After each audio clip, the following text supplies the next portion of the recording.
Students, hope you will be fine.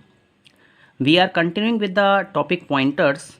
In this, today we will study about the usage of pointer. Pointer का use हम कहाँ कहाँ पर कर सकते हैं। देखिए, पॉइंटर के यूज़ को समझने से पहले आपको ये देखना होगा कि पॉइंटर के मोस्ट इम्पॉर्टेंट एडवांटेजेस क्या हैं। तो सबसे पहले, pointer reduces the code and improve the performance. Pointer जो होता है वो कोड को रेड्यूस करने के काम में आता है और परफॉर्मेंस में इम्प्रूवमेंट होता है। देखिए, अगर आप स्ट्रक्चर बनाते हैं, उसको पॉइंटर से रेफ़र कराते हैं, तो एक सिंपल वेरिएबल जो है पॉइंटर का, वो सारे स्ट्रक्चर के मेंबर्स को रेफ़र कर सकता है। स्टूडेंट्स, इसकी हेल्प से हम स्ट्रिंग को, ट्रीज़ को, उनके डेटा को रिट्रीव कर सकते हैं। हम इसका एरे में यूज़ करते हैं, स्ट्रक्चर में यूज़ करते हैं और फंक्शंस में यूज़ करते हैं। स्टूडेंट्स, आपने फंक्शंस को क्रिएट किया। फंक्शंस में आपने देखा, with the help of function we can return only one value at a time. Function की हेल्प से हम केवल एक वैल्यू को एक टाइम पे रिटर्न करा सकते हैं। But if you want to return more than one value at a time, what you have to do. अगर आप ये चाहते हैं कि एक साथ में एक से ज़्यादा वैल्यू रिटर्न हो, तो आपको वहाँ पर पॉइंटर्स का यूज़ करना पड़ेगा। ये पॉइंटर का मोस्ट इम्पॉर्टेंट एडवांटेज है। पॉइंटर की हेल्प से हम एक से ज़्यादा वैल्यू को फंक्शन से रिटर्न करा सकते हैं। स्टूडेंट्स, अगर आप मेमोरी लोकेशंस को एक्सेस करना चाहते हैं, तब भी आप पॉइंटर का यूज़ कर सकते हैं। हम यूसेज की बात कर रहे थे, तो मैंने आपको बताया multiple values to be return with the help of pointer. Pointer की हेल्प से हम मल्टीपल वैल्यूज़ को रिटर्न करा सकते हैं एक साथ में। Students, there are many applications of pointers in C language. C language में पॉइंटर्स के बहुत सारे एप्लीकेशंस हैं। सबसे पहले हम बात करेंगे डायनेमिक मेमोरी एलोकेशन की। स्टूडेंट्स, जैसा कि आपको पता है, सी क्या है, हमारी स्टैटिकली मेमोरी एलोकेबल लैंग्वेज है। इट मीन्स यहाँ पर मेमोरी का स्टैटिक एलोकेशन होता है। फॉर एग्ज़ाम्पल, अगर आपने कोई वेरिएबल डिक्लेयर किया इंटीजर ए, तो सबसे पहले कंपाइलेशन प्रोसेस होती है। जैसे ही कंपाइलेशन प्रोसेस होगी, इस वेरिएबल को मेमोरी दे दी जाएगी। That is static allocation. Means अगर मेमोरी एलोकेशन कंपाइलेशन टाइम पे होता है, तो वो आपका स्टैटिक एलोकेशन कहलाता है। स्टैटिक एलोकेशन में कहीं ना कहीं मेमोरी का वेस्टेज होता है। स्टूडेंट्स, डायनेमिकली एलोकेटेड मेमोरी की अगर हम बात करें, ऐसी मेमोरी जो कि रन टाइम पर एलोकेट की जाती है, वो आपकी डायनेमिक मेमोरी एलोकेशन कहलाता है। स्टूडेंट्स, डायनेमिक मेमोरी एलोकेशन करने के लिए आपको मैलक फंक्शन है, कैलक फंक्शन है, रीएलक फंक्शन है, फ्री फंक्शन है, ये सी लैंग्वेज में आपको दिए गए हैं, जिसकी हेल्प से आप डायनेमिक मेमोरी एलोकेशन को सपोर्ट करा सकते हैं। Students, array function and structures. Pointers का आपको वाइडली यूज़ देखने को मिलेगा। जब आप एरे को क्रिएट करेंगे, आप फंक्शंस को क्रिएट करेंगे, आप स्ट्रक्चर्स को बनाएंगे, इससे क्या होता है कि कोड रेड्यूस होता है और परफॉर्मेंस में आपको इंक्रीमेंट देखने को मिलता है, परफॉर्मेंस इम्प्रूव होती है। नाउ स्टूडेंट्स, हमने यहाँ पे क्या यूज़ किया, एंड ऑपरेटर यूज़ किया। जैसा कि मैंने आपको बताया कि जो पॉइंटर होता है वो एड्रेस को कंटेन करता है किसी भी वेरिएबल के। The address of a variable is returned with the help of this operator.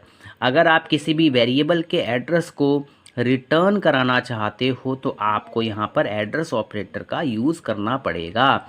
दो ऑपरेटर आप पॉइंटर्स के केस में यूज़ करते हैं। एक आपका एस्ट्रिक ऑपरेटर होता है और दूसरा आपका एड्रेस ऑपरेटर होता है। एड्रेस ऑपरेटर की हेल्प से हम किसी भी वेरिएबल के एड्रेस को रेफ़र कर सकते हैं और एस्ट्रिक ऑपरेटर की हेल्प से हम किसी भी वेरिएबल के वैल्यू को फाइंड आउट कर सकते हैं। स्टूडेंट्स, यहाँ पर हम परसेंटाइल यू का यूज़ करेंगे किसी भी वेरिएबल के एड्रेस को शो कराने के लिए। स्टूडेंट्स, मैंने यहाँ पर एक वेरिएबल इंटीजर टाइप का बनाया, उसमें हमने 50 को सेव किया। नाउ परसेंटाइल डी जो होता है वो इंटीजर के लिए यूज़ होता है, तो हमने क्या लिखा, value is percentile D. Value print होगी सबसे पहले, एड्रेस ऑफ नंबर प्रिंट करने के लिए आपने क्या किया, परसेंटाइल यू यूज़ किया। नाउ स्टूडेंट्स, हमारे पास में बहुत टाइप के पॉइंटर्स होते हैं, इसमें हमारे पास में एक नल पॉइंटर भी है। देखिए कभी कभी क्या होता है, सी लैंग्वेज में हमारे पास में ये एरर आती है कि C is never assigned a value. आपने कोई वेरिएबल डिक्लेयर किया, उसको कोई वैल्यू असाइन नहीं की। आप अगर पॉइंटर क्रिएट कर रहे हैं, उसको कोई वैल्यू असाइन नहीं कर रहे हैं, तो अगर हमारा रिजल्ट कहीं पर रिजल्ट में कोई एम्बिग्युइटी ना आ जाए, इसके लिए हम वहाँ पे पॉइंटर में क्या करते हैं, नल को सेव कर देते हैं। ए pointer that is not assigned any value, ऐसा पॉइंटर जिसको कोई भी वैल्यू प्रोवाइड नहीं की गई है, कोई भी वैल्यू असाइन नहीं की गई है, but null is known as the null pointer. अगर आप वहाँ पे नल असाइन करते हैं तो वो आपका नल पॉइंटर कहलाएगा। If you do not have any address to be specified in the pointer at the time of declaration, we can assign a null value. अगर आपने पॉइंटर को कोई भी एड्रेस असाइन नहीं किया है जब आप पॉइंटर को डिक्लेयर कर रहे हैं, तो आप वहाँ पर नल वैल्यू को असाइन कर सकते हैं।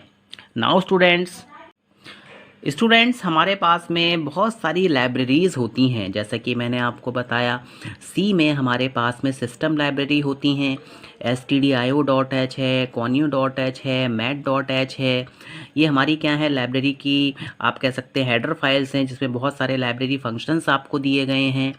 तो जितनी भी लाइब्रेरीज़ होती हैं उसमें आप किसी भी पॉइंटर को अगर देखेंगे तो वहाँ पे आपको पॉइंटर में क्या मिलेगा, ज़ीरो मिलेगा। इट मीन्स हम वहाँ पे इस तरीके से नल को असाइन कर सकते हैं। कैसे, हमने पॉइंटर को डिक्लेयर किया, पॉइंटर को डिक्लेयर करने के लिए आप डेटा टाइप का यूज़ करते हैं, एस्टिक ऑपरेटर लगाते हैं, पॉइंटर का नेम देते हैं। अब यहाँ पे आप कोई एड्रेस सेव नहीं कर रहे हैं तो आप यहाँ पे नल असाइन कर सकते हैं। स्टूडेंट्स, अब हम एक प्रोग्राम देखेंगे जिसमें कि हम पॉइंटर की हेल्प से दो वैल्यूज़ को स्वैप कराएंगे, मींस इंटरचेंज कराएंगे। Write a program to swap two numbers with the help of pointer without using the third variable. यहाँ पे हम थर्ड वेरिएबल का यूज़ नहीं करेंगे। देखिए मैंने आपको बताया था मेरे पास में एक वेरिएबल ए है, एक वेरिएबल बी है, इसमें 10 है मेरे पास में सेव, इसमें 20 है मेरे पास में सेव।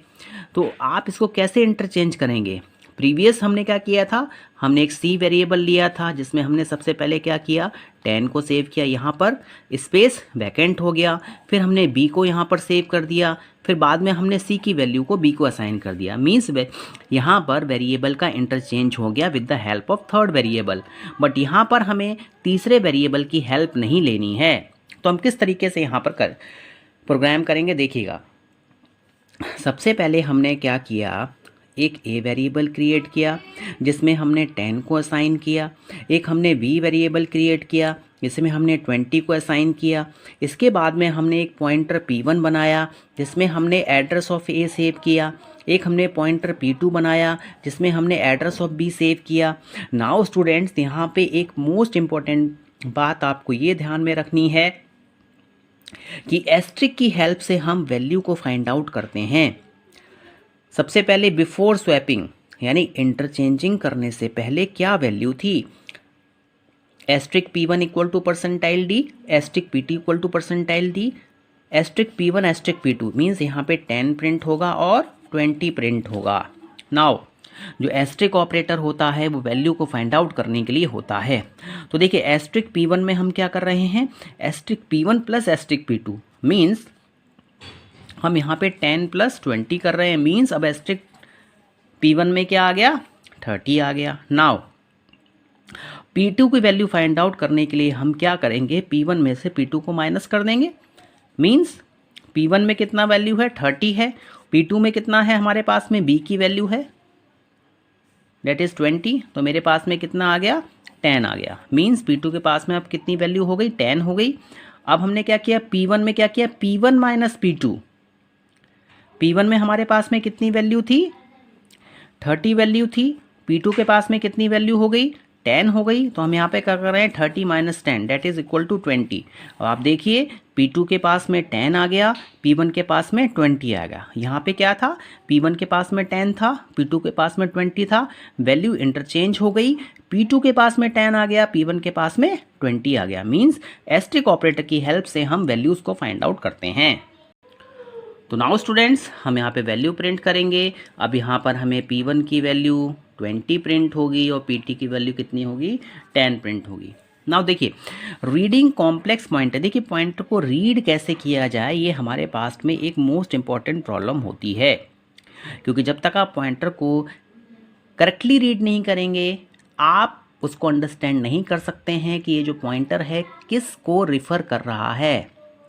स्टूडेंट्स यहाँ पे जो मोस्ट इम्पॉर्टेंट बातें हैं वो आपको ये ध्यान में रखनी है कि पॉइंटर में एक तो हम इन ब्रैकेट्स का यूज़ करेंगे, इनकी प्रायोरिटी सबसे पहले आती है, उसके बाद में आइडेंटिफायर्स आते हैं, उसके बाद में हमारे पास में डेटा टाइप आता है। अगर ये दोनों ब्रैकेट्स आपको एक ही जगह पर यूज़ किए हुए मिलें, प्रायोरिटी सेम है, तो आप यहाँ पे लेफ़्ट टू राइट जाएंगे और यहाँ पर राइट टू लेफ़्ट। स्टूडेंट्स अगर हम इस स्मॉल पेरेंथेसिस की बात करें, it is use to declare and define the function, ये फंक्शन को डिक्लेयर करने के लिए और डिफाइन करने के लिए होता है।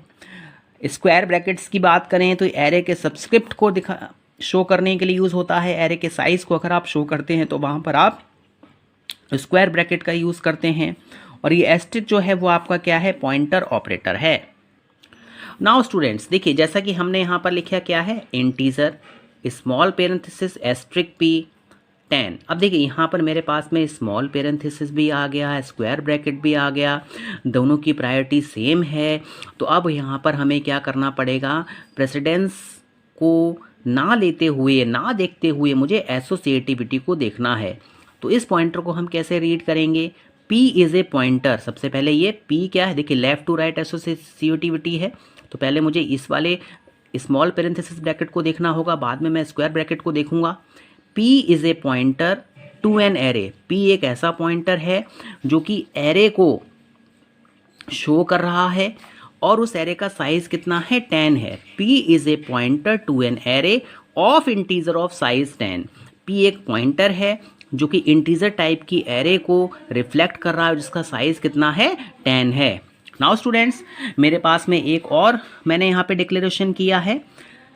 अब देखिए यहाँ पे हम कैसे रीड करेंगे, P is a pointer to such a function. P क्या है, एक पॉइंटर है जो कि ऐसे फंक्शन को रिफ्लेक्ट कर रहा है जिसका फर्स्ट पैरामीटर क्या है, as a pointer to one dimensional array of integer size 2। यहाँ पर ये वन डायमेंशनल एरे है, इसका साइज कितना है, 2 है, जो इसको शो कर रहा है। एंड द सेकेंड पैरामीटर, अगर मैं सेकेंड पैरामीटर की बात करूं, as a pointer to a function which है पैरामीटर वॉइड, जिसका पैरामीटर क्या है, वॉइड है। मतलब ये जो पॉइंटर है ये दो चीज़ों को शो कर रहा है। देखिए फंक्शन है, फंक्शन में हमें पेरेंथेसिस लगाते हैं, पहला तो ये एरे को दिखा रहा है वन डायमेंशनल को, इसका साइज कितना है, 2 है, और दूसरा ये फंक्शन को रिफ्लेक्ट कर रहा है जो कि वॉइड है, मींस वो जिसका पैरामीटर वॉइड है और जो रिटर्न टाइप इसका क्या है, इंटीजर है। Hope you have understood this one. Thank you very